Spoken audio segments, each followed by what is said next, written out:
The issue of Indian students being scammed in Canada is becoming increasingly concerning, with various scams targeting international students, especially those from India. Many of these students come to Canada seeking better education and opportunities, but unfortunately, they can fall prey to fraudulent schemes. These scams often involve 1.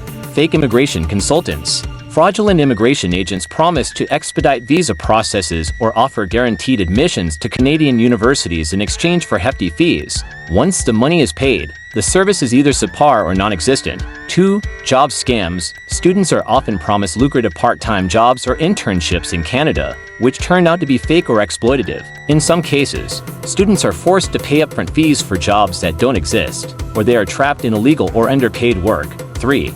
Housing scams. With the high demand for student accommodation in Canadian cities, fraudulent landlords offer apartments or rooms that don't exist, or they collect deposits without ever providing access to the promised housing. 4. Fake educational institutions. Some unaccredited institutions or fake programs promise quick diplomas or degrees, charging students large amounts of money. These institutes are not recognized by Canadian authorities, leaving students with worthless credentials. 5. Visa and study permit fraud. Scammers sometimes offer false promises of helping students with guaranteed visas or study permits. After students pay large amounts of money for processing fees, they find out that no application was submitted. The rise in these scams can often be attributed to the high numbers of international students coming to Canada, particularly from India. These students are often unfamiliar with the local system, which makes them vulnerable to fraud. The Canadian government has started taking steps to address this, such as stricter regulations for immigration consultants and more awareness campaigns,